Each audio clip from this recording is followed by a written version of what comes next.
Hi, everybody. My name is Joe Grisaffi. And I'm Sara Gaston. And today we want to talk to you about sort of the new state of things in terms of quarantine auditioning. So you wanted me to talk about a recent experience that I had. Yes, Sara had a very interesting audition a couple of weeks ago that I was included in. Yes. And it's kind of the sign of the times, like Sara just said. Do you want to tell us a little bit about it? Yeah. So I was asked, among other things, how many people I was quarantining with, if I had a director that I was quarantining with, if so, what kind of equipment I had, did I have a RED, which is a very sophisticated camera if you're not familiar. And they wanted to know a long list of all the equipment I had. They wanted me to take a picture, several pictures of my home. They basically wanted me to make a short film for my audition. So they gave me the shots, like how I needed to set it up. And I shot it just sort of by myself, and I did a drop-in of Joe on Zoom as if he was the other person. And they wrote me back and they said, well, can you shoot it again, but with the person you're in quarantine with? And I was like, okay. And I had already spent like an hour and a half. Like I had to set up a chess set, and I had like a few different shots and a couple of different setups. And so then Joe and I filmed it together. And then I get a third email, and they're like, so is there a third person quarantining there with you that can film it for you? And I was like, no, it's just going to be us. And I listed this like long list of camera equipment I had. And again, we reset up the shots, but with the two of us, it was insane. Now, here's the thing. I went back to a local SAG representative, and I asked them if this was like okay, because basically the rate was a standard SAG rate for this film production. Now, I know SAG has pretty strict guidelines when it comes to like how long, you can be kept in the waiting room. And I'm thinking, oh my gosh, I'm spending 2 days and like 3 or 4 hours, like jumping through these countless hoops for this audition. Is this cool? And they said they're going to pay something to the cinematographer, but they didn't say how much. And I wrote to the local SAG rep, and she said, well, this is probably a sign of the times, and we're probably going to see a lot more like this, and hopefully your agent will negotiate a good rate for you for being a filmmaker and for renting your equipment, etc. You look like you are dying to say something. No, I was there with you for part of it, and we should tell them this was for a SAG commercial. Oh, yeah. And SAG has contractual requirements of what's expected from the producer when they hire the actor. Yeah. And this is new territory because there's nothing in the SAG contract that says in the event the actor is the director, in the event the actor runs camera to shoot the commercial. Right. Because if I recall correctly, and props and costume. Right. And correct me if I'm wrong, but it was, if you were to be cast, you had to shoot this thing yourself. Absolutely. You were the cast and crew. Yeah. And that's why they asked you if there was a director under your roof that you were quarantining with, because right. There's not going to be a producer or director on set with you for this particular commercial, whoever got cast. Yeah. So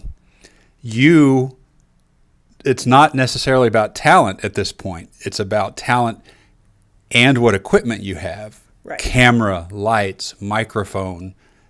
And if you don't know how to operate that stuff, you're kind of at a disadvantage no matter how good you are. And do you know how to edit all that stuff? And do you know how to set up shots? And do you know how to cut things together? Right.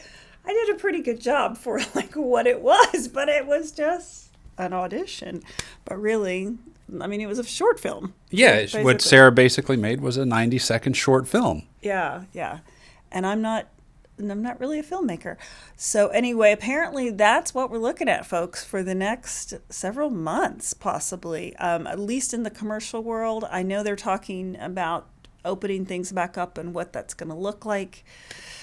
Do you want to talk about that right now? Yeah, let me give people an example, and you've probably seen this stuff on TV already, examples of what we're talking about. You're seeing a lot of commercials now that are shot on phones. Yeah. The talent recorded it themselves, and you can tell when someone has the equipment and when they don't, strictly based on audio.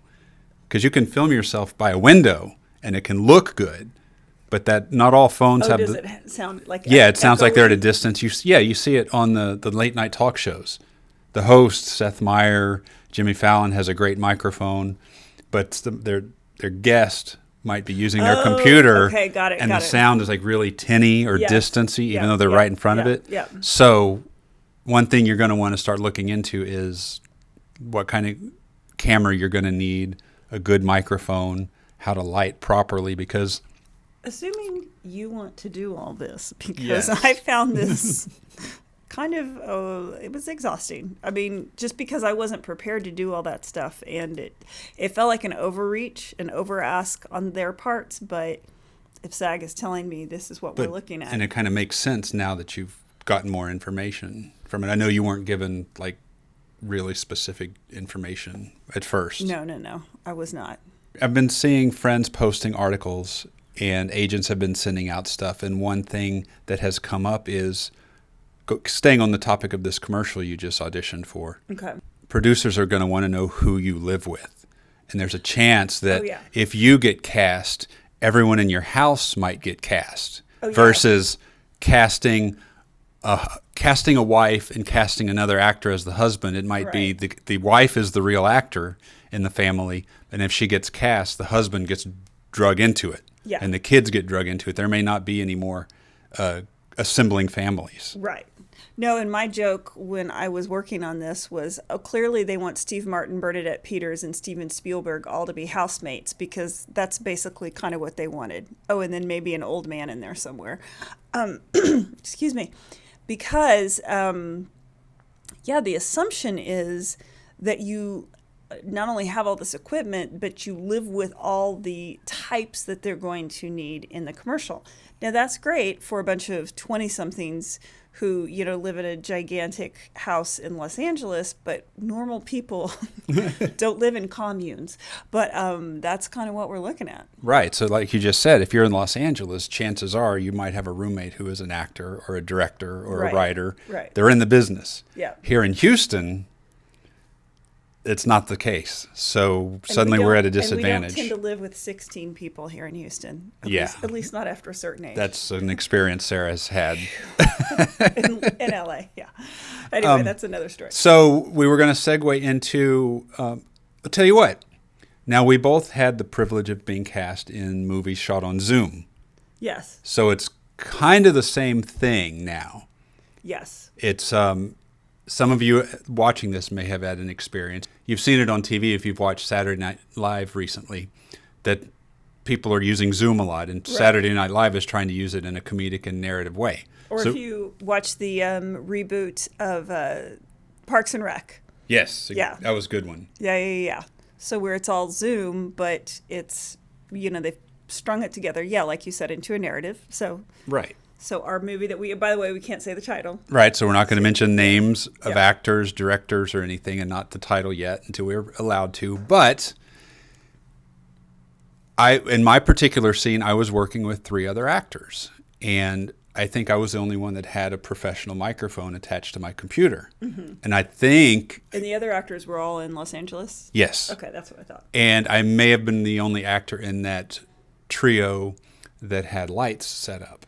Oh dear. Okay. Yes. So you may get cast in a Zoom project.